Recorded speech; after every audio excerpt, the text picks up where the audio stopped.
Siyanibingelela nonke balaleli egameni likaJesu Kristu oyinkosi nomsindisi.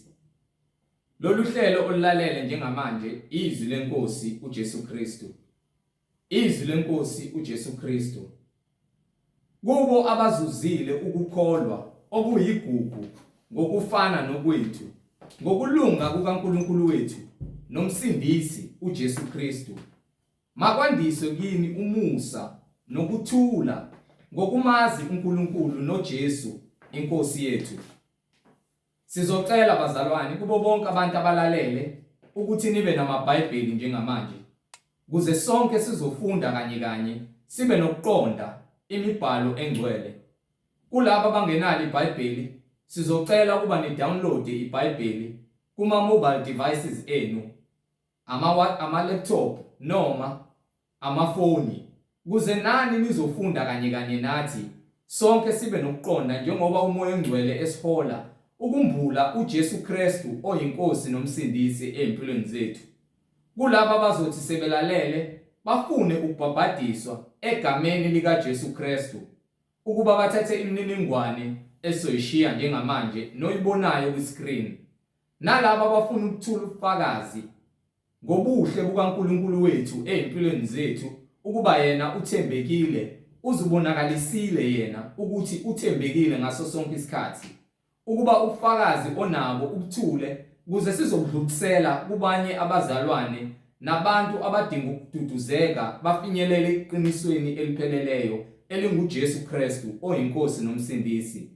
Nalabo abanemibuzo mayelana neBhayibheli nokukholwa bengenakho ukuqonda ngenxa yeimfundiso eziningi ezigcwele emhlabeni eziphikisana nokugcwele, eziphikisana nemiyalelo kaNkulunkulu ekumele siphile ngayo imihla namalanga, ukuthi imibuzo onayo uyithumele uNkulunkulu mayivumile kuze izimpendulo uyithola, kuze uzoba nokuqonda ukuthi kuyini ukukholwa uKristu Jesu oyinkosi nomsindisi. Bazalwane, ngizoqala nge-email address la uzosithola khona: izwi lenkosi.ujesukristu@gmail.com, izwi lenkosi.ujesukristu@gmail.com. Ngilandelise nge-cellphone number noma i-WhatsApp number ethi 066 566 9245, 066 566 9245. Izintumayelo ziyatholakala ku-YouTube, lapho ungahlala khona phansi neBhayibheli lakho ulalele, ufunde, ube nokuqonda. Hallelujah. Ufunde, ulalele, ube nokuqonda umoya engcwele esihola umbula uJesu Kristu oyinkosi nomsindisi. Ku-YouTube uthi izwi lenkosi uJesu Kristu, izwi lenkosi uJesu Kristu.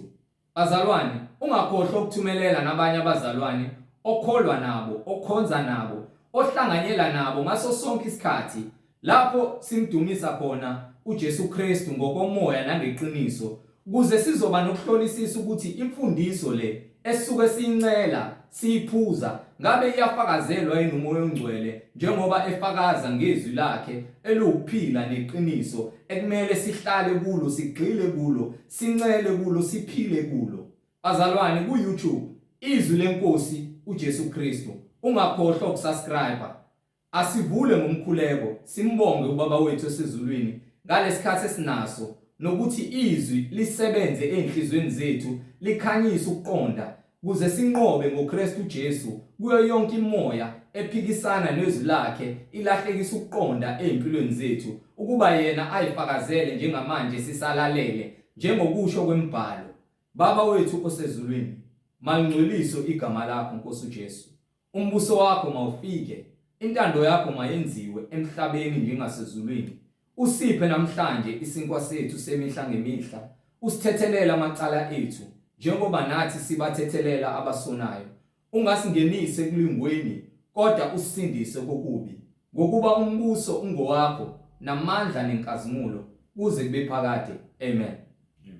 Izwi lenkosi uJesu Kristu. Bazalwane, igama lami nginguNkanyiso Bright Zulu. Ngihamba nomfowethu uMhlengi Zondi ozobe sihola enaba ejula kabanzi umoya ongcwele ekhanyisa isibani ekuyisona sona esikhanyisa wonke umuntu osemhlabeni, uJesu Kristu oyinkosi nomsindisi. Amen. Siyanibingelela bazalwane egameni lenkosi uJesu Kristu.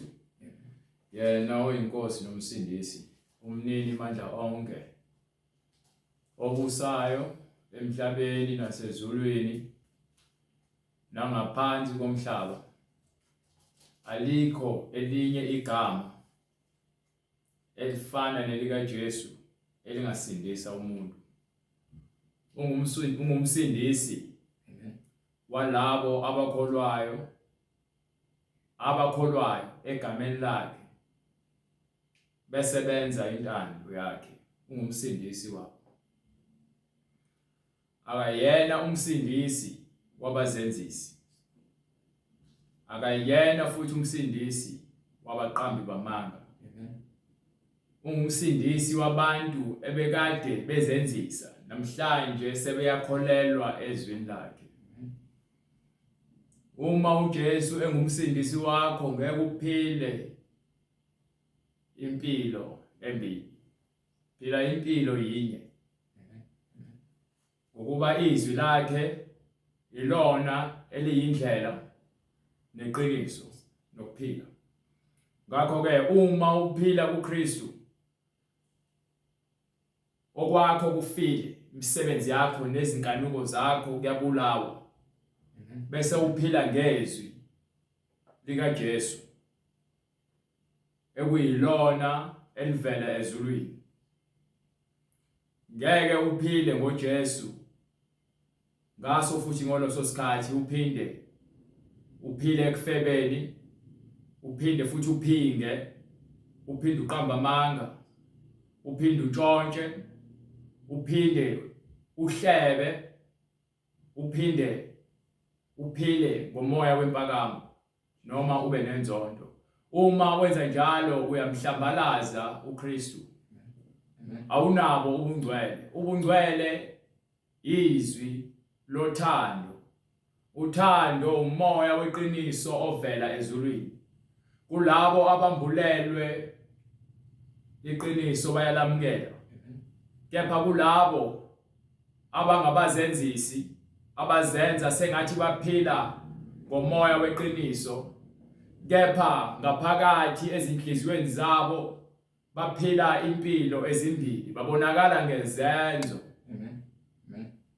Ingakho uJesu uthi niyobabona ngezithelo, niyobazi ngezithelo zabo, ukuba emvinini akuphumi ama-aphula noma ama-orange, kuphuma ama-grapes. So uma uyigatsha elixhunyiwe kumvini, izithelo okumele uzikhiphe izithelo zikamoya oyingcwele, okuwuthando, ukuthula nokujabula nokubekezelelana. Kepha ungaphezu kwakho konke umoya wothando, ukuthi uthanda uNkulunkulu wakho. Ukuthanda uNkulunkulu kusho ukuthi ke izwi lakhe uyalazi, uyalenza. Awubi kuphela umuntu olaziyo izwi noma ulibuke noma ulizwe bese ungalenzi. Ukwazi kwakho iBhayibheli kepha ungalilandeli kuyizeleze, kuyinto efile. Ngakho ke uma siphila ngoJesu noma siphila kuJesu, kusho ukuthi ke siyavuma ukuthi uJesu uyena osifundisa indlela yokuphila. Kakade ke uJesu meza emhlabeni uzele kona ukuzogcwalisa ukuphila okufunwa uNkulunkulu kuthina abantu. Ngokuba umuntu uNkulunkulu wamakha ngomfanekiso wakhe. Uma umuntu akhiwe ngomfanekiso kaNkulunkulu, kusho ukuthi ke kumele amfunze nangezenzo nangendlela ohamba ngayo. So uma ungaphili kuKristu ubonakala ngemisebenzi, noma ngabe kuthiwa uthi uyaphila kuKristu kepha imisebenzi iyona ekufakazelayo ekhombisayo ukuthi wena ngabe uhamba ngoKristu noma ungumzenzisi. Abazenzisi benza izinto ngokungaqondi. Abazenzisi benza izinto ngokuba bafuna ukubukwa. Abazenzisi bayathanda ukubukeka bebahle emehlweni abantu. Kepha ngaphakathi bangamathuna, ngaphakathi bafile. Ngabe ke wena uyini? Ngabe uyindodana noma uyi gatsha lomvini elikhipha izithelo ezifanele? Ngabe uyindodana kaMoya oyiNgcwele noma ngabe uyindodakazi kaMoya oyiNgcwele ngokwembhalo noma ngokomlomo? Okwaphela ke umlomo ulula ukuthi ukhulume, kepha uJesu uyakutshela ukuthi ke izinto ezikhulunywa umuntu yilezi ezigcwele enhliziyweni yakhe. Kanjalo uma kugcwele ububi enhliziyweni yakhe, ngisho ngasibiza ngomKristu, kepha kuzovela ukuthi lo ngumzenzisi. So uNkulunkulu uyasinika umoya wokwazi ukuqonda ukuze sikwazi ukubone noma sihlukanise phakathi kwabazenzisi nabakholwa ngokweqiniso. Lo moya usinika ngalo iBhayibheli. Umuntu ophikisana neBhayibheli nento ebhaliwe eBhayibhelini kepha ethi uyakholwa, lo muntu lowo akakholwa, akaqondi. Abazenzisi bagijimela ePhasika. Phasika lanikwa amaJuda, alinikwanga abantu bezizwe. Phasika lamaJuda. uMoses wanikwa isivumelwano uNkulunkulu ukuthi ke abasika amajwabu, Abraham wathi abasika amajwabu, uMoses wathi abahlabe imvu uzofika uNkulunkulu azobhubhisa abantu. Wakubeka lokho kuba kube yinto abayenza amaJuda. Kepha ke uma sekuzogcwaliswa njengoba uJesu ezogcwalisa isivumelwano asenzayo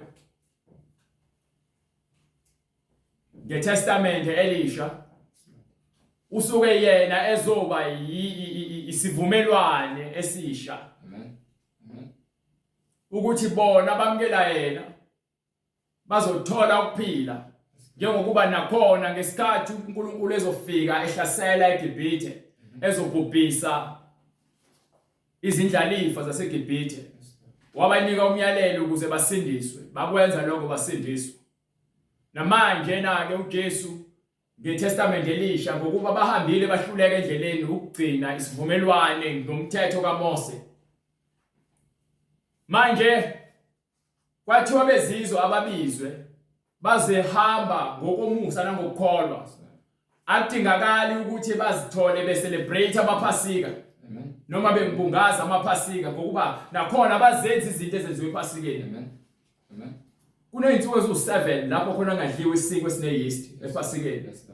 Hallelujah. Kuyahlatshwa ngePhasika ngosiko lamaJuda. But-ke thina abantu sesihlatsheliwe uJesu. uNkulunkulu wathi methi kuMose akagcobe igazi yobondeni ukuze adlule. Kwakuyikudlula lokho. So leli gazi manje sekuthiwa ke siyaliphuza ngenkomishi. Nomzimba lo ekuthiwa ke manje umzimba wani wekundlu.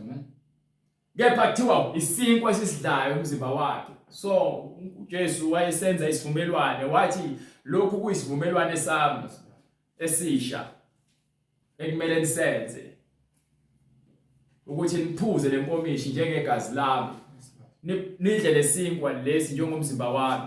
Lokhu niyakwenza noma yinini lapho ningikhumbula khona. Uthi ngeke mina ngisasiphuza, kepha sengiyakusiphuza nani kabusha embusweni kaNkulunkulu. So manje abantu bahlanganisa izinto ezingahlangani. Bathatha iPhasika, angazi ke lento yonogwaja ihlanganaphi nePhasika. Lapho khona ke abantu bedayisa chocolate befaka izinto zakaSathane bebanga amakholo.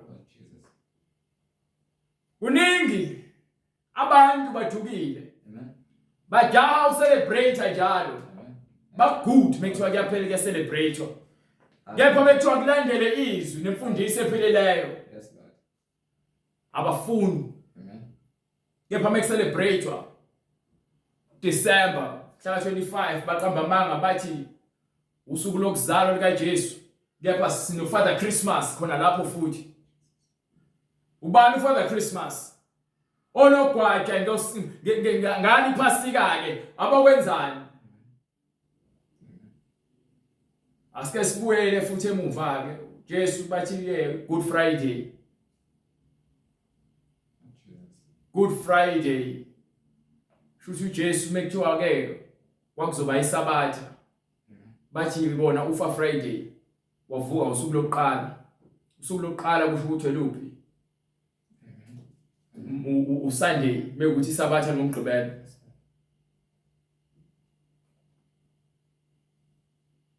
Usuku lokuqala uSunday. So uma kuukuthi ke asike sibheke ke nje ngokohlelo lakhona. Uma ke isabatha umgqibelo kusho ukuthi usuku lokuqala uMonday. Uma isabatha ngomgqibelo. Uma uJesu uthi wafa ngolesihlanu kwakumele avuke nini? Phela angithi kuthiwa kwasekulungiselelwa isabatha bamthula emthini ngokuba wayelenga sekulungiselelwa isabatha. Ukuthi uJesu uma efa Friday fanele avuke ngeSonto. But uma kuukuthi ngosiko lamaJuda isabatha iSonto ukuthi uJesu wafa ngomgqibelo ngosuku lwesithupha. Wavuka Monday. Ukuthi usuku lokuqala uMonday, mezofa Friday, mezofa Saturday. Ngophela usuku lokuqala uMonday. So kunobuyaluyalo kukhona abantu bephambanisa izinto benze izinto ngomngazi. Baja ukwenza izinto lapho becelebrate khona ngongaqondi. Abafundisi iBhayibheli. Abafundisi basifundisela lokhu okuzojabulisa inyama yakho bese bekela ukuthi asenze lokho ngoba uJesu wakwenza, asenze lokho ngoba kubhaliwe. But ke ngisho isidlo sakusidla sidliwa ngendlela efanele. Ungaselebrate kanjani iphasika ungeyona umJuda? uNkulunkulu engazange enze isivumelwano nawe. No Jesus. Wazi ngephasika? No Jesus. Yilo yaziyo ngephasika. Angicelebrate iphasika nama Easter lawa khona siyenzi lonto thina. Sina imfundiso. Lalela wathi abapostoli sebeqala benza izenzo incwadi ezenzo lapho khona sebenza. Kwafika abanye bamaJuda. Bashela abantu bezizwe ukuthi ke ukuze bangeniswe. Hallelujah. Emngcweleni fanele basike amajwabu. Hallelujah. Fanele basoke. Lapha bayasitshela abapostoli ukuthi akufanele sisoke. Yes, Lord. Hallelujah. Sifanele ukukholwa kuphela. Ngokuba ukusoka akwenzi imehluko amaJuda kuphela wona anikwa izinto zenziwa ngosiko lamaJuda. Isivumelwano asenza. So thina uma sifika ngaphansi komusa asisazenzi lezi zinto ngoba kuthiwa ke umthetho akusewona umthetho wokwenza izinto ngenyama. Kepha ke usokwa ngokusenhlizweni. Wamkela uJesu uhlukane nokwenza isono. Thiwa singakudli ukudla okuhlatshelwe izithombe. Nenyama ekuthiwa ke iklinyiwe noma yalengiswa. Singaphile ekufebeni. Yabona ilula ukuthi uqonde ukuthi yini esibizelo sibizela ukuthi isikolo. So uma amaJuda enza njengokuba ke uMoses abanika umyalelo bona bayazi benzani. Mina ngeke ngenze izinto ezenziwa amaJuda ngizokwenza into esho uJesu. Ngokuba lisho iBhayibheli akusekho umJuda akusekho umGreek akusekho umuntu wezizwe kulabo abakholwayo. Bonke abantu bangamoya oyingcwele abakholwayo abalandela izwi lensindiso. So sinikiwe thina into ekumele siyenze ukuthi sidle isidlo sakusidlo. Bathi ngizogcina kanjani iphasika ekubeni nemithetho yakhona imithetho yokuthi izinsuku ezu7 ngeke nisidle isinkwa esivutshelwe. Mase nidla futhi iphasika senibulala imvu leyo. Fanele nidle ebusuku. Kungasemnyango. uJesu ngesikhathi enza isivumelwano esisha sokukhipha abantu ephasikeni. Wenza isivumelwano ebusuku. Njengoba esenza isivumelwano ebusuku, uyasazi isikhathi sakhe azobanjwa ngaso. Incwadi ngokuka Mateyu isahamba uyasazi isikhathi azobanjwa ngaso. So uma esazi isikhathi azobanjwa ngaso, noma esezo nqanyulezwa ebekwe esiphambanweni, ubekwa ngesikhathi santambama. Yonke into inesikhathi. So abantu isidlo lesakusidlo basidla noma kanjani, basidla noma inini. Bathi kubhaliwe phansi. Uzathi umpostoli Paul ngale ngobusuku lapho khona uJesu noma inkosi uJesu eza kukhashelwa. Wathatha inkomishi, wayibusisa wabonga, wayesenza isivumelwano. Ngobusuku akushiwo ukuthi ngemini. So uma yonke into yenzeke ebusuku, nathi uma sidla isidlo sakusihlwa njengabantu abakholwayo, futhi asinalo usuku. Okuthiwa ke hayi sidliwa ngomgqibelo noma ngesonto. Sidla noma inini ebusuku. Kepha fanele usidle ngalendlela le ebhalwe ngayo eBhayibhelini. So uthi uJesu mechaza noma umpostoli Paul kwincwadi yaseKorinte sahluko incwadi eqala bright kwaseKorinte sahluko 11 from verse 21. ngokuba ekudleni kwenu yilowo nalowo Awuhlehle kancane. Starting from 19. ngokuba kumelwe kube khona amaqembu phakathi kwenu. So uyayibona ke lento le yokuthi abantu bayahlukana phakathi nendawo ngenxa yokungaqondi izinto. So ukuze senze izinto ngendlela eBhayibheli, fanele singenzi ngale calendar lethu. Fanele sifune ikhalenda lamaJuda. Ikhalenda lamaJuda alifani nale calendar lethu. So ngeke ngithi mina ngizokwenza izinto zesivumelwano sikaNkulunkulu ngendlela yabantu bezizwe. Akusekho iqiniso lapho. Akusekho ubulungiswa lapho. Mina sengiyazenzela nje egameni. Njengokuba nikholwa egameni but ngenhliziyo zenu anikholwa. Nenza izinto ngokungaqondi ngoba niyaphapha. Abantu babula ukuphapha. Bajabulela ukubungaza nokucelebrate kuphela. Amen. Bahambe bayodakwa, bayofeba, bayontshontsha, bayoqamba amanga emabandleni. Egameni likaJesu Kristu.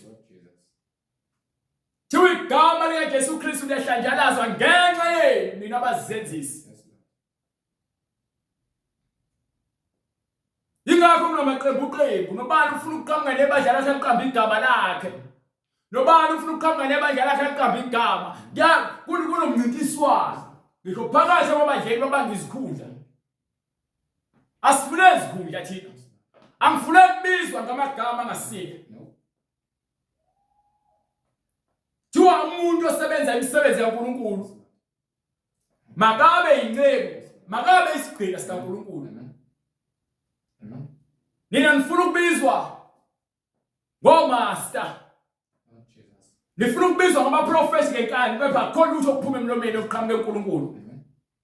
Nizikhulumela izinkanuko zeinhliziyo zenu. Nisebenzisa iBhayibheli. Ngakho ke thina into esiyenzayo sambula iqiniso ukuthi nina lento eyenzayo aniyazi.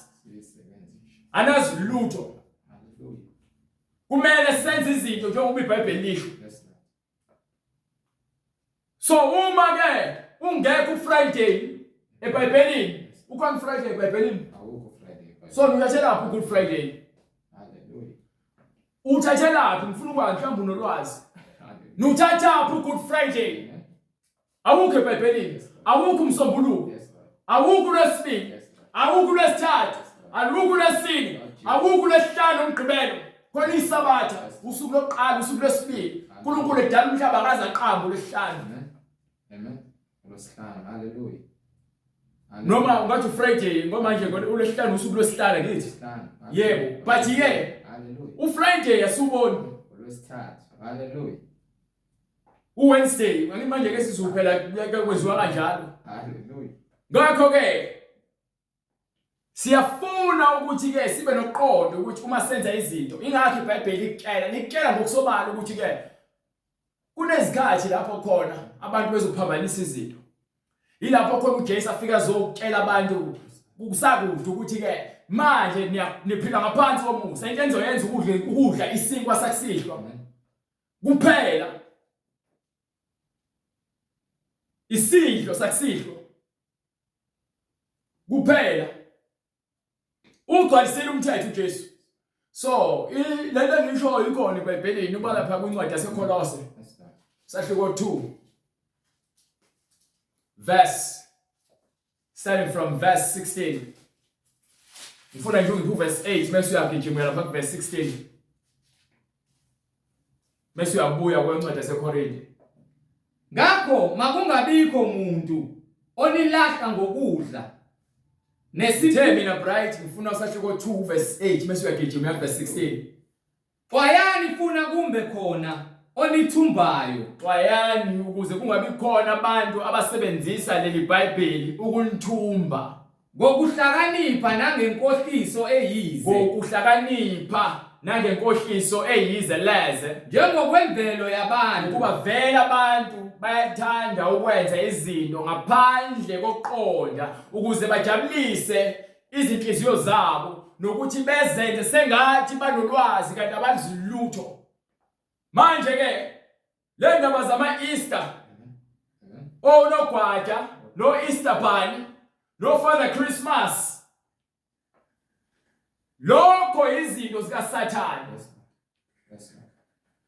Njengoba nazi izinsuku lezi Monday, Tuesday, Wednesday amagama lawa aqanjwe abantu bezizwe. uNkulunkulu akaze awaqambe abantu bezizwe, abantu ababizwa ngabahedeni. Baqamba lamagama ngokuba abanye babo babekhonza ilanga. Abanye babekhonza izithixo beziqamba amagama kwaze kwaphuma ke lezi lamagama u7. uFriday aswazi eBhayibhelini, uSaturday aswazi eBhayibhelini, uMonday aswazi eBhayibhelini. Sazi ukuthi uNkulunkulu ngosuku lokuqala, hallelujah, ngosuku lwesibili, kuze kuyophuma usuku lwesikhombisa. Wayeselibiza losuku lwesikhombisa ukuthi iSabatha. So uma iSabatha ke thiwa ke uSunday usuku lokuphumula bathi isonto, bathi ngomgqibelo iSabatha, konke wrong. Uma usuku lokugcina kuyilona iSabatha, wenza kanjani ukuthi ke iSabatha libe umgqibelo? Mase lithi uSunday usuku lesikhombisa. Uyayibona impambano lento enizenzayo ngokungaqondi. So siyabheka ngokweBhayibheli. Asinandaba ukuthi wena ufunde kangakanani uzothini. iBhayibheli isitshela yonke into kwincwadi yaGenesis. Ngokudalwa komhlaba nokudalwa komuntu nezilwane nakho konke okuphakathi. Hayi ukuthi uNkulunkulu wami wathatha isikhathi namhlanje waqangatha wabumba ilanga, no. Uthi yena uyakubiza bese kuyenzeka. Uma kuthi awukholwa lokho uyona umthwalo wami. Hallelujah. Umthwalo wokungakholwa kwakho. Ngokuba vele kuthiwa ke bizothunyelwa izwi. Bazolizwa kepha bebe namadlebe bengaqondi. Bebe ngamehlo bengaboni. Bebe nenhliziyo kepha kungabi lutho oluzwakalayo. Hallelujah. Ukuba inhliziyo zalabantu zigcwele ukungcola. Uma ngase bavume ukuzithoba, then bayakusindiswa. So uma incwadi itshela ithi qaphelani laba abantu bophayo ngemfundiso esidukisayo namanga. Bese ke iyakutshela lapha ku verse 16, Kolose 2:16. Sesikutshela manje ke ngale mikhosi enigcinayo esikhululiwe kuyona. Umuntu ongempela uKristu. Lezi zinto lezo zazenziwa. Yakutshela iBhayibheli ukuthi lezo zinto zaziyisithunzi. Uma ingiyisithunzi akuyona into yangempela. UJesu uyona into yangempela. Ngokuba yena uletha ini umoya oyingcwele. Hallelujah. Umoya oyingcwele intona yangempela. Qala bephila ngomthetho. Umthetho sekumele uphile kuwena ngomoya oyingcwele. Ngoba manje umthetho bebatshelwa abahlaba izilwane. Ababulalana abantu baxhobane ngamatshe uma khona wonile. But manje bese uphila ngaphansi komusa awusekho ngaphansi komthetho. Umthetho sokuphila kuwena ukuthi wena uwenze umthetho njengoba yithi ke labo abaphila ngomthetho benza izinto zasemthethweni. Umthetho wazephula umthetho. Yeah. Ngakho incwadi kwabaseKolose isahluko sesibili verse 16. Yes sir. Ngakho makungabikho umuntu onilahla ngokudla. So le ndaba le ukuthi angidli ingulube ngoba uJesu ke mina ngimKristu uJesu ingulube wafaka amadimoni engulubeni abambe kubhale lapha mase aphinde futhi ahambe aye kwincwadi leVeticus chapter 11 le khona kwabebalelwa abantu bakaNkulunkulu ngaso sikhathi abakhethile ukuthi yini ekumele abangayidli. uJesu wasekugcwalisa ukuthi ke konke kufanele kudliwe. Umuntu engakuthanda akakuthandi not ukuthi ke hayi ngoba naku ngcolile no. Kwathiwa ngaloso sikhathi abangakudla ukudla okuthize. Manje ngokuba sekugcwalisiwe konke. KomaJuda. Hallelujah. Kwakushiwo maJuda. Hallelujah. So manje ke uma sithi singamaJuda ngokwamoya ngokuba sesilandela uKristu. Amen. Lokhu kwagcwaliswa lokho ukuthi ke sidle noma yini ngokuba umpostoli Paul uyachaza kwincwadi yamaRoma ukuthi ke hayi uma umuntu ethanda ukudla lokudlaya kakudle egameni kaJesu. Kepha ke uma kuzokhubekisa umakhelwane ungakudli phambi kwakhe. Ungamdlisi futhi ngenkani umuntu into angayithandi. Not ukuthi iyabulala lo noma iyangcolisa. Yonke into idliwe egameni kaJesu Kristu manje. Hallelujah. Ngokubonga. Ngokubonga. Ukudla okukhubekisayo, ukudla lokwenza ihlabela amadlozi, nenza amalade. Amen. Nidle amagameni oshembe. Niyakhubekisana. Ngakho ke ithi incwadi ke masinga abona manje angeke sitshele ukungitshela ukuthi hayi mina angudli ufishi ngoba nako kwathiwa eBhayibhelini unokuthi nokuthi no. iBhayibheli aliziphikisa igcwalisiwe lokho ukuthi usungakudla ke manje. Ingakho kuna lencwadi le khona manje ithi right. Ngakho makungabikho umuntu onilahla ngokudla nesiphuzo noma ngemikhosi noma imikhosi leni igcinayo lezi zinto lezi enzenzayo ngaphandle kokuqonda noma ukwethwasa kwenyanga noma ukuthwasa kwenyanga noma amasabatha noma yini noma amasabatha. So laba abantu bagcina isabatha uyabona ababoshiwe bazibopha bona okuyisithunzi nje ngokuba yini okuyisithunzi nje salokhu obekuzakuza. So indaba zokugcina imikhosi into kuthiwa usuku lePentecost asilazi nokuthi nini. Yes Lord. Usuku lePhasika lolo ligcinayo alikho leBhayibhelini ngokuthi ke lungo April.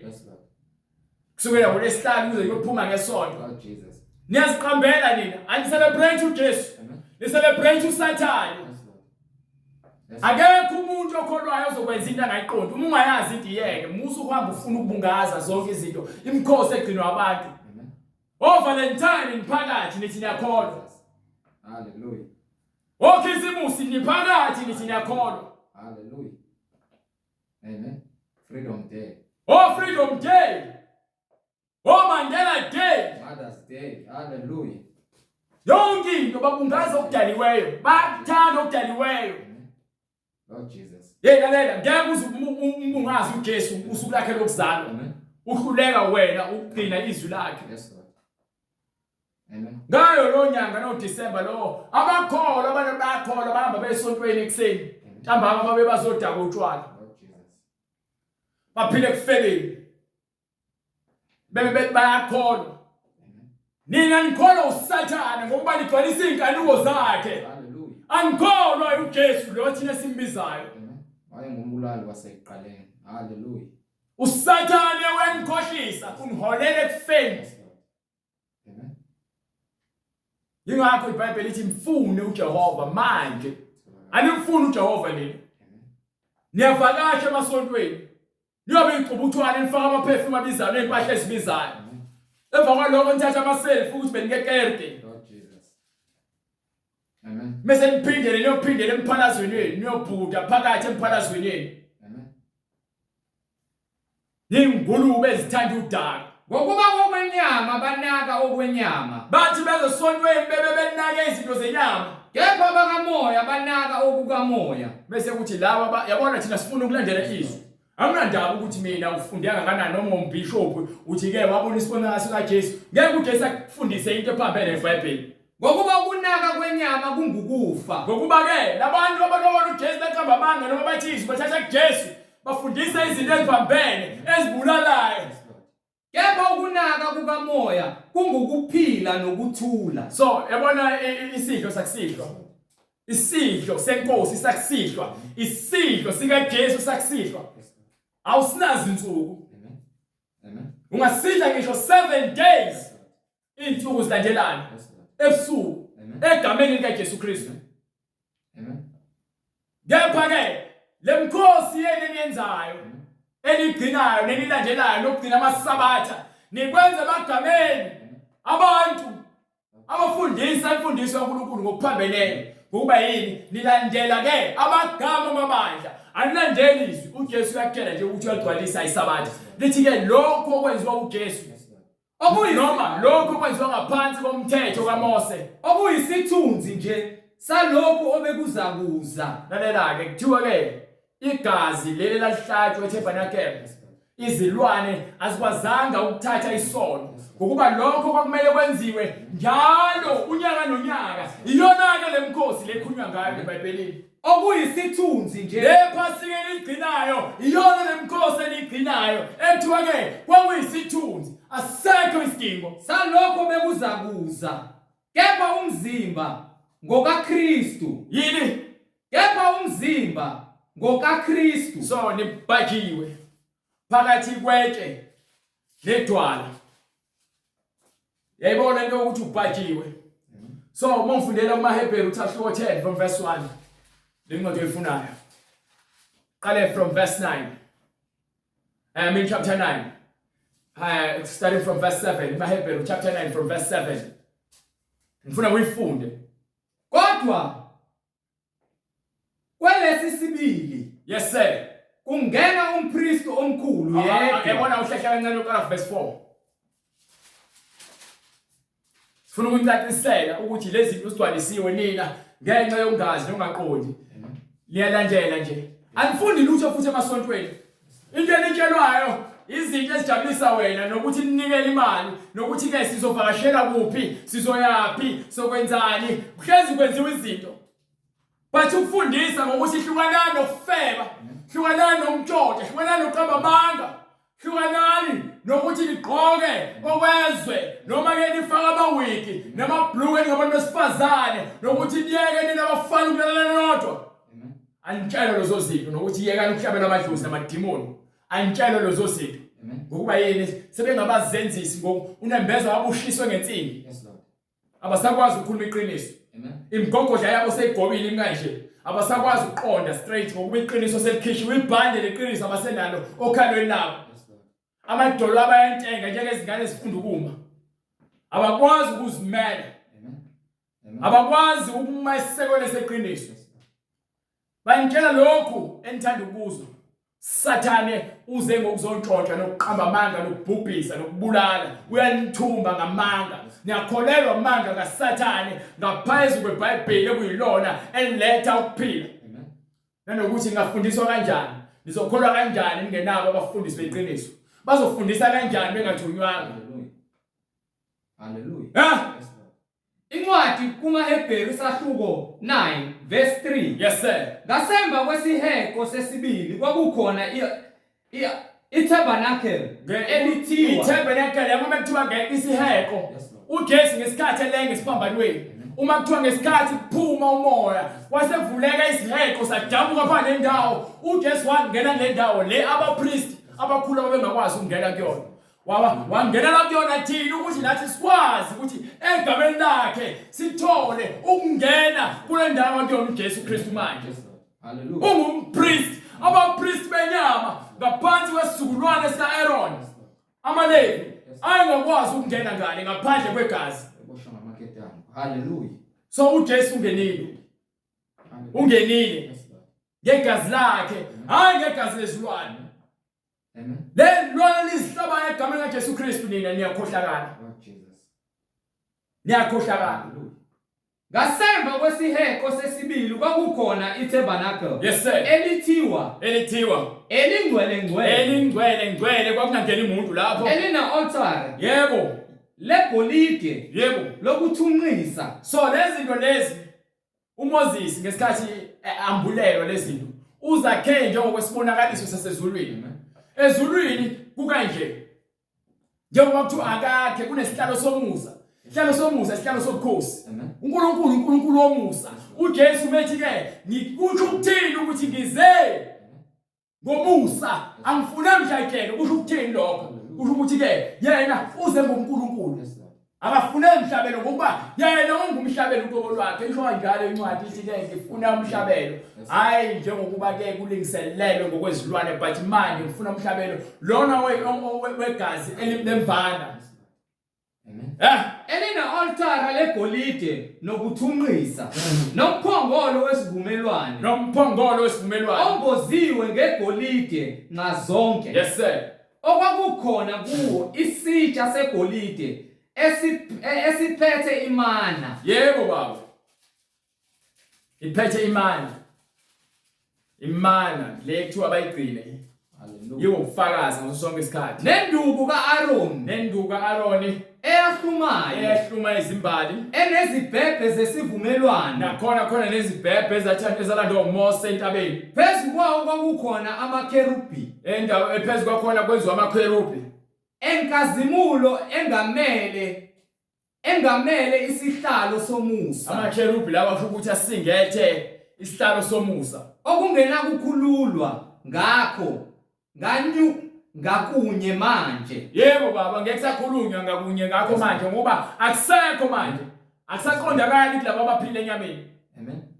Kepha lezo zinto zilungisiwe. Manje lezo zinto zinjani? Zilungisiwe ngokunjalo. Yebo baba. Abapriesti bangena njalo etabernacle. Bebengena njalo etabernacle. Lokuqala befeza izinkonzo. So kunama-tabernacle awu-2. Elokuqala le khona begcina khona abapriest. Ngale kule engale ngemuva. Kodwa kwelesibili kungena umpriest omkhulu. Kungena umpriest onjani? Kungena umpriest omkhulu yedwa kanye ngonyaka. Lambe lapho ke bright seekers lale. Njengoba ke kunama-tabernacle amabili. Kunale khona benza khona emhlabeni njalo. Abakwazi ukweqela ngale. Amen. Ngokuba ngane la ndawo ingcwele kakhulu akekho ongangena ngale. Hallelujah. So nompriest omkhulu ukuzangene ngale ungena kanye ngonyaka. Kufanele kuhlatshwe isilwane ukuzangene ngale. Aboshwe. Hallelujah. Ngokuba kwawuyena njengoba ezimhlabeni ungcolile isono siyambusa. Yes Lord. So manje bekuthiwa ke kwaqhakeka iveil. Le veil eyayivimbile isiheko. Lesi sasivimbile ukuthi abapriest bangakwazi ukungena. Wangena umpriest omkhulu. Wangena kwakanye yena akangenanga kaningi. Angibo bengena unyaka nonyaka. uJesu wangena kanye. Ngegazi lakhe. Amen. Sinompriest omkhulu. Njengokusho kukaMelkizedeki. Hallelujah. Hallelujah. Ongenasiqalo, ongenasiphetho, ongenamlando, ongenababa, ongenamama. Amen. Uyinkosi yaphakathi uJesu lo. Yes Lord. Hallelujah. Hallelujah. They understand? Yes, Lord. Baphe. Kodwa kwelesibili kungena umpriest omkhulu yedwa kanye ngonyaka. Kungengaphandle kwegazi. Angangeni ngale kusho ukuthi indawo into ekumele sifake ngale. No Adam wengekwazi ukungena la emva kokuthi esonini. Izoni azingeni. Aba-understand abantu laba. Izoni azingeni ebungcweleni. Kungengaphandle kwegazi anikela ngalo ngenxa yakhe uqobo nangenxa yezono ngenxa yakhe uqobo naye ungcolile nabantu nabo kufuneka bangene ngale ngegazi lesilwane. So ukungcola akungeni ebungcweleni. Ingakho uJesu esosikhulula emngcoleni kwenyama ngegama lakhe ukuthi silandele yena sihambe lenkambo ayihambile emhlabeni ukuze nathi sikwazi ukungena ebungcweleni. Lalela ukungcwela kuyona into evele eship nje no. Hallelujah. Hallelujah. Ukuthi nje abangcwele isabathelisha kwabangcwele ayikho lonto leyo. Hallelujah. Lord Jesus. Nizoni siyizoni silwela ngaso sonke isikhathi ukuthi ke sisindiswe sigezwe izono zethu. Ingakho ngaso sonke isikhathi sivuma izono zethu. Sicela intethelelo. Lord Jesus. Amen. Bebele kutshela nje lithi akekho olungile. Akekho oqondayo. Amen. Baphumile ezindleleni. Imlomo yabo ingamathuna. Gcwele ubuthi bezinyoka. Amen. Amen. Yini? Akekho oqondayo. So uJesu usilethele umusa ukuthi sifunde kuyena. Silenze izwi lakhe. Njengoba yena esengenile ngale emngcweleni. Baphe. Hallelujah. Umoya ongcwele etshengisa lokhu ukuthi uNkulunkulu ekhombisa lokhu ukuthi ayikabonakaliswa indlela eya endaweni engcwele. Yengakubonakaliswa bright. Eyizothi iBhayibheli ayikabonakaliswa kusho ukuthi ke ngolesikhathi behola uMose babengayazi indlela babelandela umthetho ukuthi ukuze sigezwe nazi izinsuku esibekelwe zona ukuze senze imikhosi uma ngonile kufanele ngihlabe isilwane. Babengayazi indlela. Manje besefika uJesu uthini kanti? Hallelujah. Angasho uIsaiah athi ke kukhona indlela nomendo. Hallelujah. Lo ndlela leyo kuyathiwa ke Lord Jesus. Hallelujah. indlela yabangcwele. Hallelujah. Indlela yabangcwele. Ongcweleyo angangeni kuyona. So ingakho uJesu besefika athi ke abantu bakhe. Mina ngiyindlela neqiniso nokuphila. Uyabona ukuphila tholakala kubani? Hallelujah. Lord Jesus. Akho shembe ozokunika ukuphila. Lord. Akho mfundisi ozokunika ukuphila. Yes Lord. Ukwamukela ivangeli likaJesu. Ukuhamba endleleni kaJesu yomngcwele. Ukuhamba kuyona not ukuyibiza ngomlomo. Akukholwa kubona ukusho ngomlomo nokugqoka ivathe esontweni uphume lapho uyongena emngcoleni. Ukukholwa ukuthi uyaphila umngcwele njengoJesu. Nizophuma emasontweni amanga. Nigcwele amandleni amanga. Ngokuba yini manitshela izinto ezijabulisa inyama. Thina sikutshela lokhu uNkulunkulu afuna ukuthi ke ukuyeke ukulalela inyama. Ufuna ukulalela izwi. Amen. Amen. Babengayazi ngisho abapriest indlela emngcweleni. Amen. uJesu uyayivula indlela emngcweleni beqhakeke iveyili. Hallelujah. Uyayivula indlela. Nganye. Hayi ndaba ukuthi unyaka nonyaka siyahamba sifuna ukuyongena emngcweleni no. Hallelujah. Uthi ngizathumela umduduzi. Yes Lord. Yes Lord. Thumela umduduzi. Duduzi uza kuniholela kulona lonke iqiniso okwangemuva okwalesikhathi nokwangaphambili. So manje njengoba seligcwele ivangeli nobufakazi sesivezelwe ngalo ukuthi basuka la bafika la siyaphi manje nangu umuntu ohamba kuyena uJesu indlela yokuthi siye khona emngcweleni sezulwini. Ezulwini akhona jointing. No. Ezulwini akhona embhedeni wakho. Hallelujah. Ezulwini akhona ethuneni. Yes Lord. Ezulwini akhona emsamo. Ningadlali abofukwe babaprofeti bamanga bentshela izinto ezingekho. Nikhole khona nijabulise ngoba nawo lezo zinto zinenza nizizwe kahle egazini. Hallelujah. Nyama negazi yangena ezulwini. Awuboni uma ufa uyahamba uyobona ethuneni. Kodwa kuleyo mihlatshelo kukhona ukukhunjulwa kwezono iminyaka ngeminyaka. Yonke lemhlabelo babayenza izono zabo zazikhunjulwa kuba manje uma uphenduka Amen. ngomusa awusakhona isilwane sohlatshwa sekho isilwane sohlatshwa Ngokuba akunakwenzeka ukuba igazi lezimvu igazi lezinkunzi nelezimvu lisuse izono. akho gazi lezilwane elanamandla ukuthi lisuse izono ingakho zasikhumbuleka njalo unyaka nonyaka. Ngalokho ke esefika ezweni uthi Ngalokho ke nayo ke lengithanda khona mase afika ezweni uthini umhlatshelo nomnikelo ngifuna umhlatshelo nomnikelo awuthandanga. wait Hallelujah. ukhuluma ngokuthi lemhlatshelo yasehlanu Yes Lord. Yes Lord. angiyithandanga uNkulunkulu. Incwadi kumaHebheru isahluko 10 verse 5. Amshasha bright Ngalokho ke esefika ezweni uthi Mshasha bright umhlatshelo nomnikelo awuthandanga. lemhlatshelo le yasehlanu awuyithandanga. Kodwa ungilungisele umzimba. Manje ke nangu uJesu oselungisiwe indodana kaNkulunkulu eyakhiwe emngcweleni yakhiwe uNkulunkulu yakhelwe ilungiselelwe Hallelujah. ukuthi yona izosiholela noma izosikhipha emngcweleni isilethe emngcweleni. Iwona mzimba ngithi yabona igazi lezilwane elangakwazi ukuthi likhiphe ukungcola kwase kwakhiwa umzimba olungiselelwe.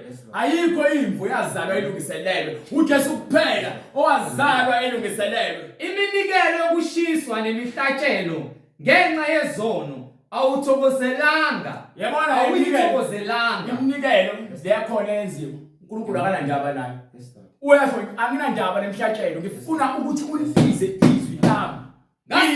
Izwi lami. Ngase ngithi bheka ngiyeza emqulwini wencwadi yezindaba kulotshiwe ngami. emqulwini wencwadi kusukela kwincwadi kaGenesis kuza kwincwadi yamaHubo namaprofeti kuze kuzophuma kuMalaki. Incwadi yesisambulo yonke iyafakaza ngoJesu. Bheka ngiyeza emqulwini wencwadi kulotshiwe ngami. Uwena ke lo msindisi lo esikhuluma ngaye lo nina nimlengise ethombeni indodana kaSathane lo nimbeke ethombeni nase intweni ezibaziwe lokho kwaSathane. Le phasika ni celebrate kaSathane ngizwe le phasika ni celebrate kaSathane anazi lutho ngephasika. Bheka ngiyeza emqulwini wencwadi kulotshiwe ngami. Akho Kristu owambulalo moya ingcwele izinto zikamoya ingcwele ozothuke ucelebrate ama-Easter udla ama chocolate noma Easter bunny basukela unogwaja lonke lonto imfundiso kaSathane banenzisa ubula bafundisa ubula ukuba ngiyenze uNkulunkulu intando yakho. ngibekele ukuba ngenze intando yakho iwona umnikelo lo. Amen. Esunikiwe uJesu. Hallelujah. Ngiyakutshela futhi kuyona lencwadi ngifuna lo verse 1 uthini ngokuba lokhu umthetho umthetho kaMose unesithunzi sezinto ezizayo unezinto ezinhle ezizayo ungesiwo umfanekiso wazo uqobo. So isithunzi yilokhu okubonayo njengamanje lemva kwami nginesithunzi but isithunzi yakunina isithunzi sami ngokuba ukhulu lomthetho le uqhamuka kaNkulunkulu ukuthi okwamanje bambelelani lomthetho. Ngiyeza mina uhlobo lwami ingakho lapha lencwadi yakhe amaHebheru le usahluko 10 verse 5 or verse 6 ethi ke iminikelo yasehlala izange yanele. Hallelujah. So ngase ngilungisela umzimba. Yes Lord. Inhloso akuyona into ebalekile emhlatshelo neminikelo no. Into ebalekile ukwenza lo mzimba lo uNkulunkulu ayebona ukuthi nasi senze into efanayo. Silalela uNkulunkulu, silalela umoya ingcwele.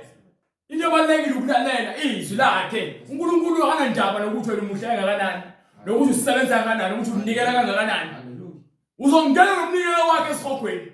Ngeke ungafuni ukukhiya uhlukana nezono zakho. Yes Lord. Iyona lento ebambela abantu bejabulisa ukuthi ke hayi umfundisi wami usithe namhlanje ke sisho kanje sophumelela umakhelwane wami ngeke azangivimba akho mthakazi baze bathi ke akho sikhali esiyakumelana nami. Jesus. Hallelujah. Uyaphuma lapho uyongena ekufebeni uyongena otshwaleni Ungena esontweni nama-blue, uphuma nama-blue kumuntu wesifazane. Faka amaqiti ney'nwele zokufakelwa, awumbozi ikhanda, anizwa izwi. Mayeke nina ababhali nabafarisi bazenzisi ngokuba nivalela umbuso kaNkulunkulu. ngokuba aningeni nina. Ngokuba bona vele sebezikhethela ukuthi bafuna ukuphilela izinkanuko zenyama bagcwalise ukungcola kwabo. Nabangenayo anibavumeli ukungena. Ngakho-ke bemezela lapha ngembhobho bengena begcwala amatende beshumayela into engekho. Abantu abaphenduke. Lokhu phakamisana izandla ngivuma uJesu. Ungivuma muphi uJesu? uJesu uthi abantu abaphenduke ezonweni zabo. uJesu uthi abantu ababhaphathiswe egameni lakhe. uJesu uthi abantu abaqhubeke bahlale ebungcweleni bamukele isiphiwo sikaMoya Oyingcwele. Ubuye wathi bheka uthi abahlale ebungcweleni bahlale emkhuleko badumise baphule isinkwa egameni lakhe njengokusho kwemibhalo. Nilandela nini izinto elizitshelwa abantu? Bheka ngiyeza ukwenza intando yakho. Uzelela uJesu. Bheka ubuye wathi bheka ngiyeza ukwenza intando yakho. Susa okokuqala kusho ukuthi ke lemhlakelo le ayisafunakali ngokuba namhlakelo ngempela. Ukuze amise okwesibili. Ingakho sinesivumelwane esisha ngoJesu. Sinesivumelwane esisha ngoJesu. Hayi ndaba zemhlabelo nemnikelo. Yebo ukunikela emandleni okweshumi nomnikelo kusuka enhlizweni yakho, but awunikeleli ukuthi ufuna ukugeza izono. Awunikeleli ukuba ke ucele ukuthula. No. Unikelela lokho kusuka enhlizweni yakho ngoba kubhaliwe phansi ukuthi abantu abanikele. Kepha lokhu kokuthethelana kwazono ngemnikelo, no. Akusavumelekile lokho. Incwadi kumaHebheru isahluko seshumi ivesi leshumi. Ngayo leyo ntando singcweliswe ngayo leyo ntando ngokunikelwa komzimba kaJesu Kristu kanye kuphela bese kuyaphela. Amen. Singcweliswa ngokuthi ke kunikelwe umzimba. uNkulunkulu uthi ke kwincwadi yamaRoma sahluko 12 gcwalise le ncwadi le. uJesu wakuthiwa ke kanye kuphela. Isincwadi yamaRoma sahluko 12 ngifuna uverse 1. Ngakho ngiyanincenga bazalwane ngobubele bukaNkulunkulu ukuba ninikele imizimba yenu. Asike sizweke manje kufanele njengoba uJesu unikele umzimba wakhe akithi. Nathi ke kuthiwa manje ngiyanincenga bazalwane ngobubele bukaNkulunkulu ukuba siyancengwa ukuba ninikele imizimba yenu ibe ngumnikelo ophilileyo ongcwele. Onjani? Ongcwele. uJesu wayenjani? Engcwele. uJesu wangeniswa ezulwini noma ehlaleni somusa ubungcwele. So ngeke ungitshele ukuthi wena uzongena nezono zakhe ezulwini. Mothiwa sinikele, kuthiwa bulala yonke imisebenzi yenyama engangcolisa wena ukuthi ufimbezeleke ukuthi ungene emngcweleni. Shiya yonke imisebenzi yenyama. Ishiya phansi. Banika incwadi yamaHebheru funda khona. Funa incwadi yamaHebheru sahluko sahluko 12 right from verse 1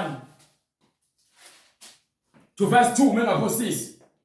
Ngalokho ke nathi lokhu sinefu manje sinobufakazi elingaka lawo ufakazi abaningi abasingungileyo ngayo incwadi engcwele. Masilahle konke lahla phansi yonke into ezokuvimbezela. Haleluya. Konke nesono nesono ezulwini esithandela kangaka kithi. Sono siyakumbezela. Sigijimele ngokubekezela. Sono siyavimbezela kulokhu kuncintisana esikumiselweyo. Sibhekile kuJesu. Isono siyakubamba. Sibhekile kuJesu. Ngeke ungene nesono ezulwini. Umqali nomphelelisi. Yabona ngikutshele mina. Haleluya. Lisho njena njengoba isho nje ngifuna uverse 14 ole ncwadi. Zamelelani ngayo yonke indlela. zamelani ukuthula fanele sizame ukulandela ukuthula nabo bonke abantu kanye nokungcweliswa kanye nobungcwele sikuphile nabo bonke abantu ungenakho ukuthula nobungcwele angeyibone inkosi ngeke uzobona ubuso kaNkulunkulu ngaphandle kobungcwele. Hallelujah. Angikhathali ukuthi ungcwele kanjani enhlizweni yakho mawedwa. Niqaphelisise into ekwenza ukuthi ke ube ngcwele yizwi likaNkulunkulu ukuthi uyalenza yini, ungabi umuntu olizwayo kepha ungalenzi. Amakholwa amaningi ayalizwa yizwi kepha inhliziyo zabo zilikhona, abafuni ukulenza. Iyona into abavimbezelayo ukuthi bathole ubungcwele, iyona into abavimbezelayo ukuthi bamukele umoya oyingcwele. Niqaphelisise kungabikhona osilalelayo, akufanele kube khona osala ngemuva, osilelayo ebuseni kaNkulunkulu. Akufanele wonke umuntu, ingakho iBhayibheli lithi ke masingaziboni thina singabahlakaniphileyo, kepha masi awungiphe lo ncwadi leyo lapha mengaphosisi, ngifuna incwadi yamaRoma sahluko 13 ngifuna uverse 1. Akube yiloyo naloyo azithobe phansi kwamandla umbuso. No, awungiphe uverse chapter 15 mengaphosisi verse 1. No, verse 14, chapter 14 verse 1. Yebo ubuthakathaka ekukholweni. Yes sir. Mamukeleni ukuthaka ekukholweni, masimamukele. Ukholwa ukuthi angadla konke. Uverse 1 of 15. Hallelujah. Kepha thina nayo esinamandla, kepha thina esinamandla njengoba ithi ngale ke mangabe khona osibe osalela ngemuva emseni. So ithi ke thina esinamandla esifanele ukuthwala ubuthakathaka, sifanele ukuthwala ubuthakathaka babangenamandla, kulabo aba weak. Thina abantu esiphethe ivangeli leqiniso simelwe ukuvuselela wena olekhayo, singazikhonzi thina singaziphakamisi, singathi ubona ngiyalazi iqiniso bese ngithi mina ngizozithulela nje ngingatsheli umuntu. Amen. Lokho kuzomholela esihogweni ngokuba kubhalwe phansi lokho eBhayibhelini kwincwadi yaHezekhiya ukuthi ke uma ngithi wena soni tshela abantu izono zabo ungabatsheli igazi labo lisezandleni zakho. Yilowo nalowo kithina makathokozise umakhelwane. So indlela esithokozisa ngayo umakhelwane wethu yini? Hallelujah. Kube kuhle aze akheke, fanele sikele into ezokwakha, singakeli into ezojabulisa inyama yakho uhambe ekhaya unentokozo enhlizweni yakho yokungcola namanga. Masikele into ekumele uyenze ezokulungisa. iBhayibheli lakha isimilo esilahlekile kumuntu. iBhayibheli liqeda isono esibusayo kumuntu. Ngokuba uKristu akazithokozisanga yena. Ngokuba uKristu anjani? Akazithokozisanga yena. Ingakafela izoni ngobungcwele ukuze ke asindise abantu. Ngobona ngayo umhlaba usekho ukuba uJesu azange azafika emhlabeni. Lo musa siphila ngaphansi kwawo ile gazi lakhe elisasibakele ukuthi sikwazi ukusindiswa ngalo. Ngaphandle kwalo sisodwa neGomora. Kepha kunjengokuba kulotshiwe ukuthi kubhalwe phansi ukuthi ukuthuka kwabakuthukayo kwehlela phezu kwami. Lokho ke kusho ukuthi Jesu wathatha ke izinhlupheko. Hallelujah. Zethu wazithatha, ingakho besibiza sithi kulina nonke nithwele imithwalo enisindwayo uzani kimi ngizakuniphumuza. Fundani mina ngokuba ngithobekile. Lalela bright. Asivale ngesidlo sakusidlo kwincwadi yaseKorinte lebengifunda sahluko 11 from verse 19.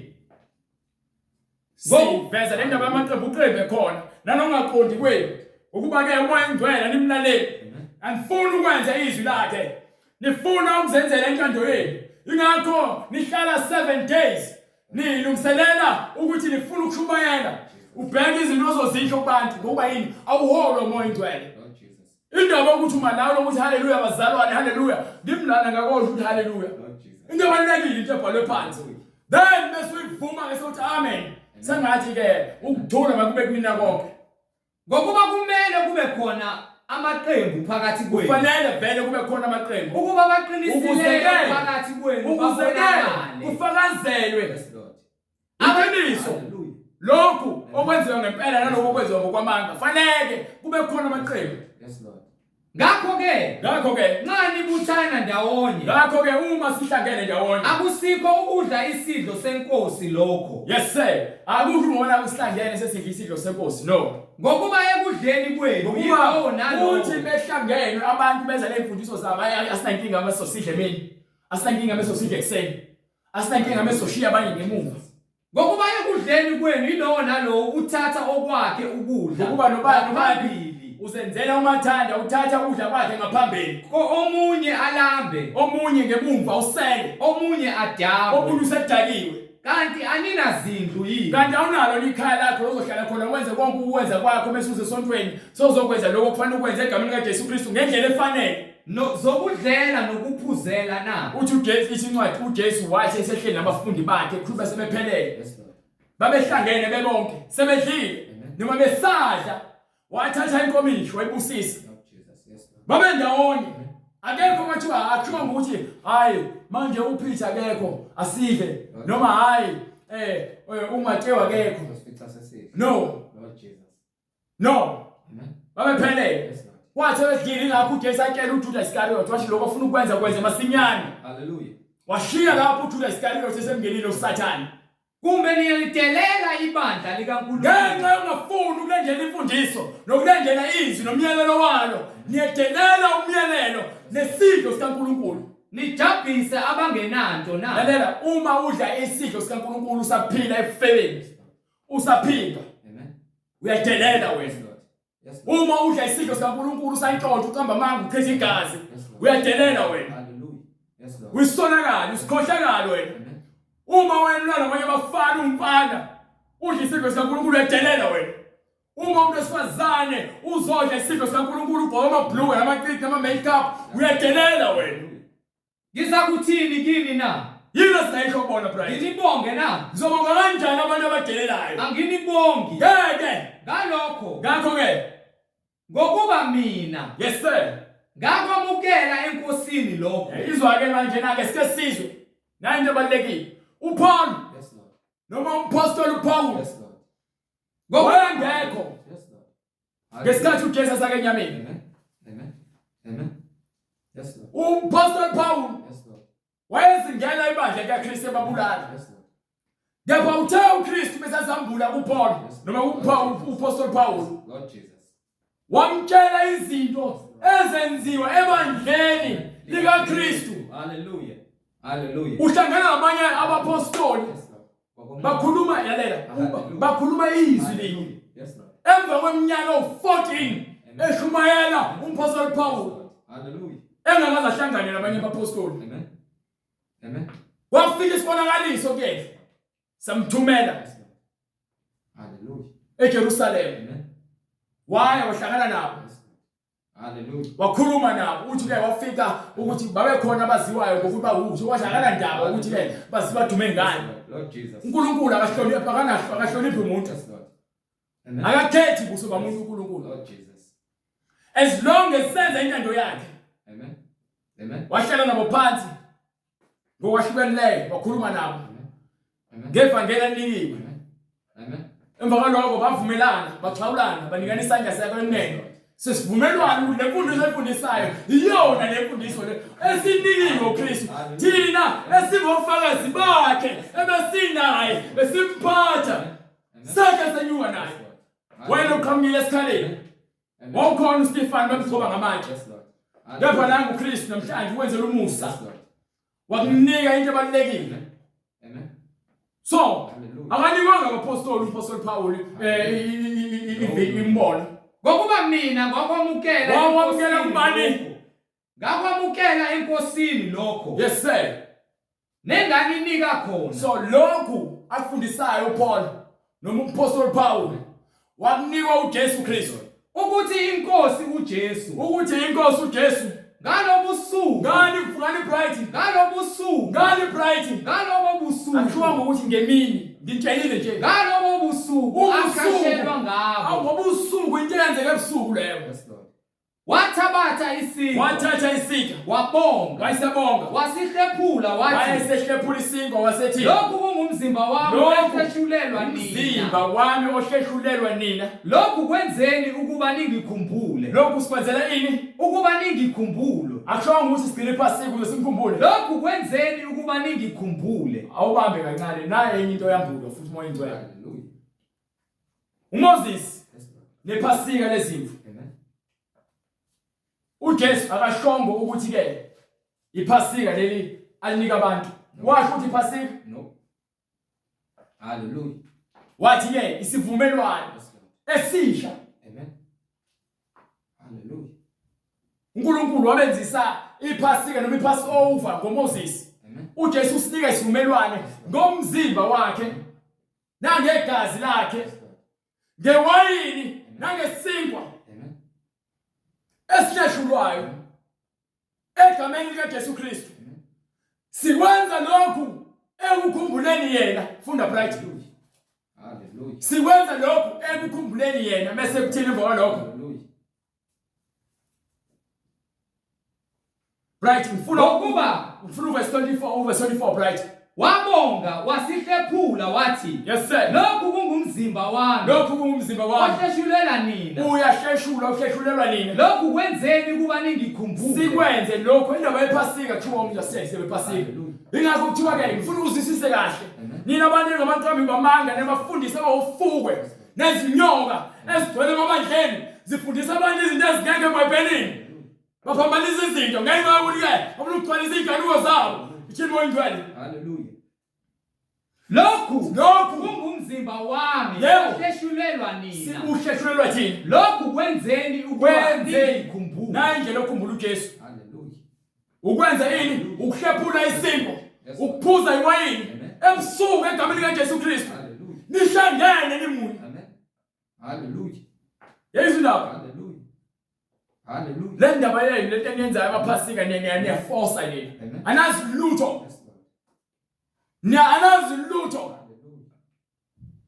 indaba zokhisimusi ngomhla ka25 akubhaliwe eBhayibhelini ukuthi uJesu wazalwa ngomhla ka25 December amanga qhamuka noSathane lawo bafundisi bafaka khona bame badleni bakhuluma izinto ezingekho ba celebrate ukuzalwa kwaJesu asinblame ngokuba ke anazi abanye benu bayazi iqiniso ke babasebenzela uSathane bangama agent kaSathane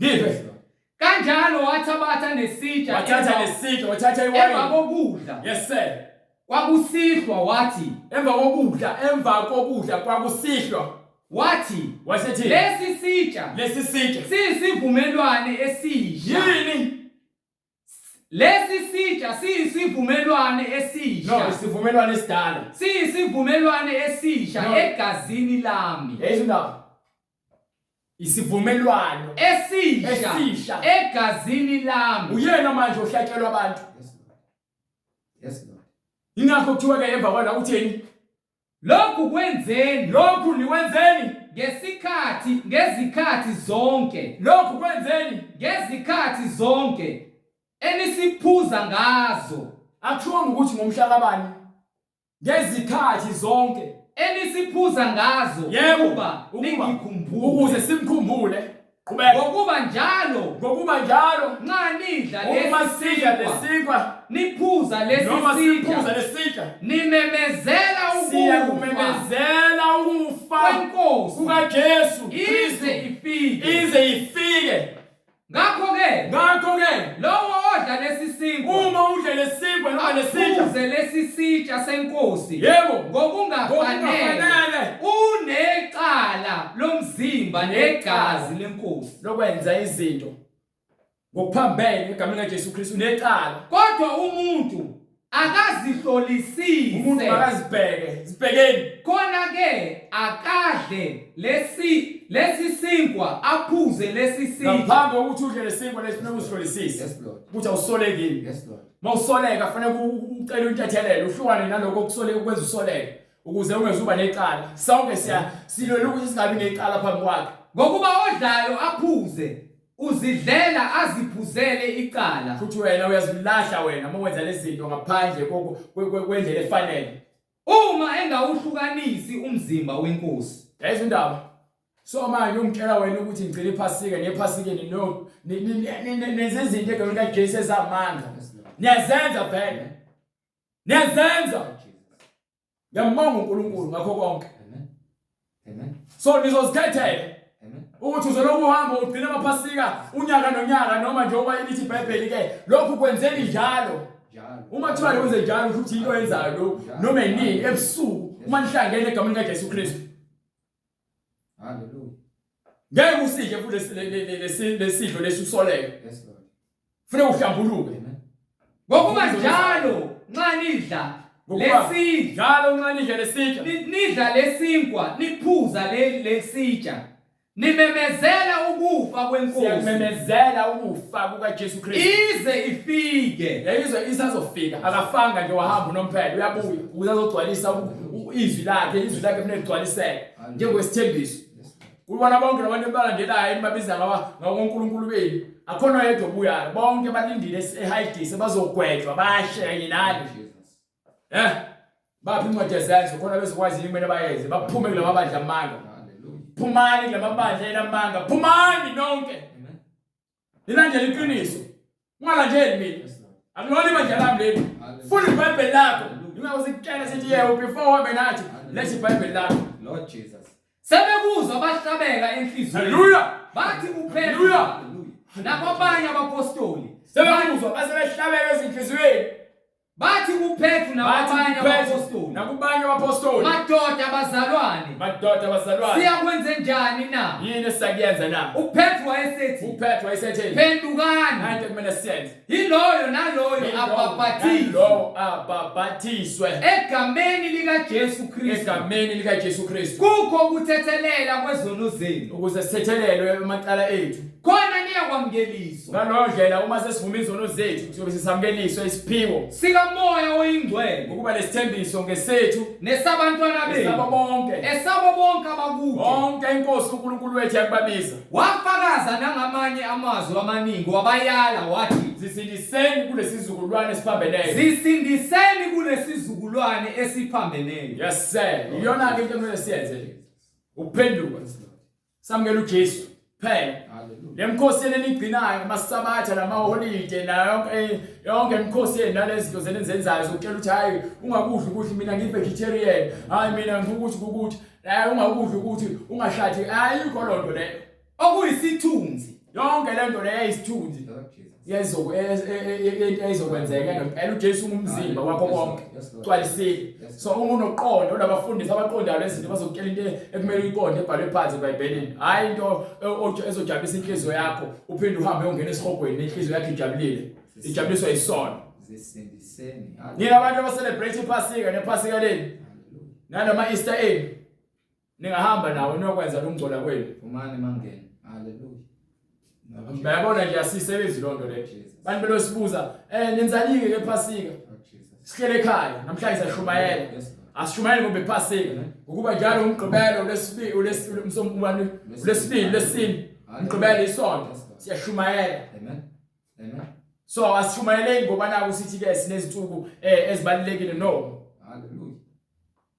Sishumayela ivangeli njengoba imbhalo ifakaza sishumayela ivangeli. So uzosithola njalo sikulethela izilokotho ezinhle zasezulwini zikaMoya Ingcwele zokuthi usuke ezonweni zakho. Amen. Njengoba imbhalo isho kulabo abafuna ukubhabhatiswa sebephendukile ezonweni zabo njengokusho kwembhalo bazophenduka basifonele noma basendele imessage noma basendele email address kule number oyibonayo noma kwi email address oyibonayo escreenini. Sibe sesenza imizamo yokuthi sifinyelele kuwena sifike ngaphansi kwamanzi ubhabhathiso ngamanye kaJesu Kristu kukho ukuthethelela kwezono zakho ukuzokunika isiphiwo sikaMoya Ingcwele bese uqhubeke nemfundiso yokungcwele uhambe neBhayibheli ungahambi nebandla ongalazi liyapha engafundisi ngeBhayibheli. Abantu abaningi sebeneminyaka besonto abethi iBhayibheli abalazi abakaze balivule.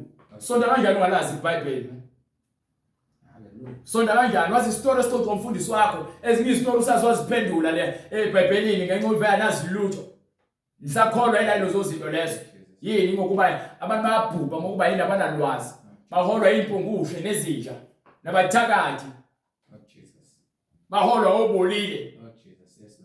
Manje na ke uNkulunkulu mevumile sophinde sibonane ngokuzayo ngoLwesibili ngo6 sifuna ukuba live ka-YouTube uNkulunkulu mevuma. Yes Lord. Hallelujah. Siyabonga ngomusa wakhe nothando sithi uNkulunkulu aqhubeka angcina enika amandla kukho konke nize nifinyelele eqinisweni nihambe ngokuqonda ngothando kaNkulunkulu.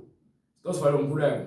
Baba egameni lenkosi yethu Jesu Kristu uNkulunkulu onamandla siyacela Nkosi ukuba ugcwalise Nkosi ekusweleni kweqiniso enhlizweni zethu. Siyabonga Nkosi izwi lakho elinamandla. Siyacela Nkosi usigcwalise ukuba izwi lakho Nkosi elihlolisisa yonke imidlinzo yabantu elazi zonke inhliziyo zabantu Nkosi lifike ngokukhanya kufikile. Siyabonga Nkosi ukuba konke lokho okwakwenziwa kwakuyisithunzi salokho obekuzakuza. Siyabonga ukuba umzimba ungokaKristu. Siyabonga Nkosi uJesu Kristu ukuba ushile wena nomyalelo omusha. Siyabonga Nkosi uJesu ukuthi wena umoya ongcwele uyafakaza Nkosi ukuba wena uyinkosi nomsindisi ngezwi lakho Nkosi elingenabo ushintsha. Siyacela Nkosi usiluse siyizimvu zakho usiholele ukuba la Nkosi silalela khona usigcwalise ngamandla kamoya ongcwele ugcwalise nangezwi lakho Nkosi singabi ngabasolekayo kepha siyalibonga iqiniso Nkosi elimbuliwe kubo bonke abantu. Makhanye ukukhanya okuzile ezweni ukuba yiloyo naloyo Nkosi oza kuwe imisebenzi ibonakalisa ukuthi isetshenziswe nguwe Jehova. Ibonakalisa ukuba wena Nkosi uJesu Kristu uyinkosi nomsindisi. Bagcine Nkosi laba abahlatshayo izwi lakho bahole baze bangene emanzini sebebonile ubunqunu nokulahleka kwabo ngokuba Nkosi lapho bedumisa khona ukuba wena ufile wavuka kwabafileyo bathethelelwe izono bebekhuluma amanga befundisa uwangala ngokuba wena usibizile ekuphendukeni uthi masiphenduke sikholwe Nkosi sibhabhadiswe siphenduke egameni lenkosi yethu Jesu Kristu sibhabhadiswe kube ukuthethelela kwezono zethu. Siyabonga wena ukuba uhlolisisa zonke inhliziyo. Izwi lakho liyinkemba liyahlaba liyahlukanisa Nkosi kubo bonke abasebunyameni. Sizile Nkosi siyacela ukuba isibani esingamandla kamoya ongcwele sikhanye enhlizweni zethu ibonakaliswe imisebenzi inkazimulo yezwi lakho Nkosi egameni lenkosi yethu Jesu Kristu manje naphakade. Amen. Umusa wenkosi uJesu Kristu mawube nomoya wenu. Amen.